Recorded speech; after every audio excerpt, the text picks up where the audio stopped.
There is no fancy in him, but the fancy he hath for strange disguises. As to be a Frenchman today, a Dutchman tomorrow, or in the shape of two countries at once. As to be a Spaniard from the waist down, all slops, and a German from the waist up, no doublet. But alas, he is not in love. If you cannot be in love with some woman, there's no believing old signs. He brushes his hat o' mornings.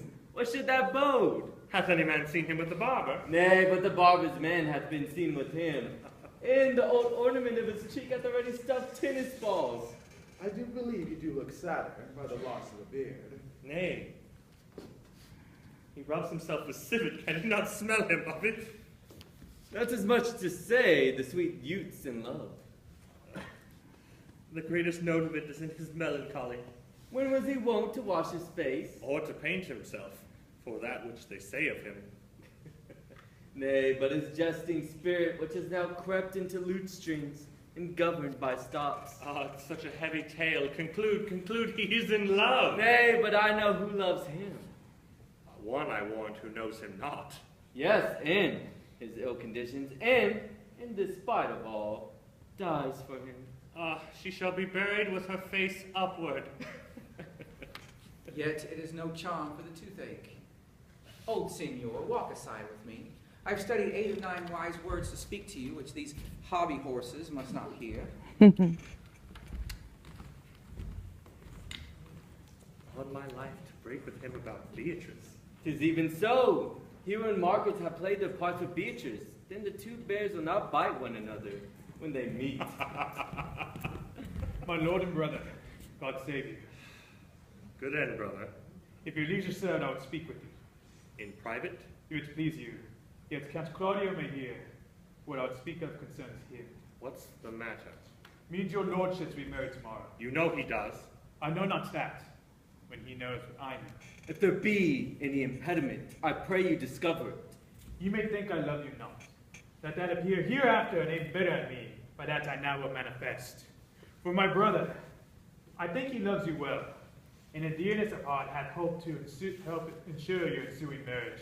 Surely suits ill spent, and labor ill bestowed. What's the matter? I came hither to tell you, and circumstances shorten, for she has been too long the talking. The lady is disloyal.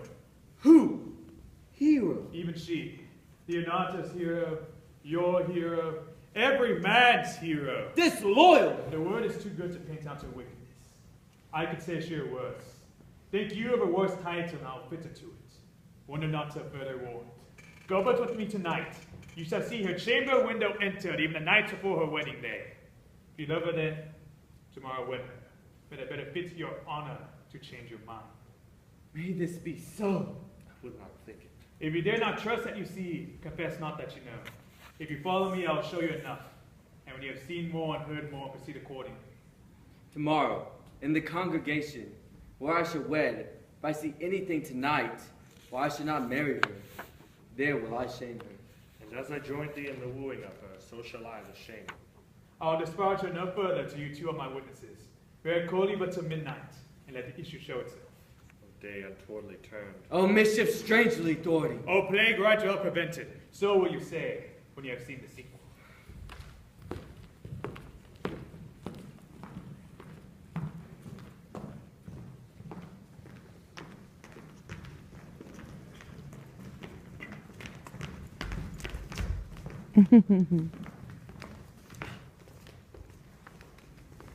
Are you good men?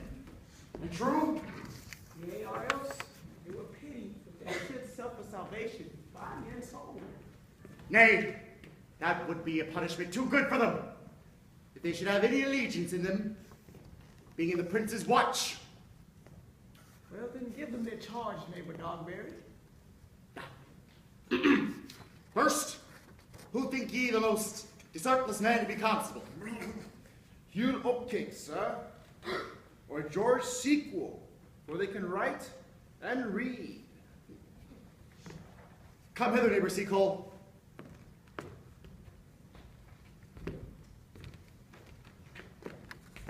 God has blessed you with a good name. To be a well-favored man is a gift of fortune. Writing and reading comes by nature. Both which, Master Constable? Which you have. I knew that would be your answer. Well, for your favor, sir, thank God, and make no boast of it. And for the writing and reading, let that appear where there's no need of such vanity. You have been chosen as the most senseless and fit man for the watch. Therefore, this is your charge. You shall comprehend, obey men. Should bid any man stand in the prince's name. How if he will not? Why, then let him go. And presently get the rest of the watch together. And thank God you are rid of a knave. If he will not stand when he is bidden, he is none of the prince's subject. Nay, and you are to mess with none of the prince's subjects. You shall also not babble and talk, for the watch to babble and talk is not to be tolerable or endured. We will rather sleep than talk. We know what belongs to a watch. Well, you sound like a most quiet and ancient watchman. I cannot see how sleeping should offend. Only take note that your bills be not stolen. You shall also get thee to the alehouses and bid those that are drunk get them to bed. How if they will not? Well, then leave them alone till they are sober. If they do not let you, the better part is they are not the man you took them for. Well, sir. If you meet a thief, you may suspect him by your office to be no true man, and as such, the more you mess with him, the less is for your honesty. If we know him to be a thief, should we not lay hands on him?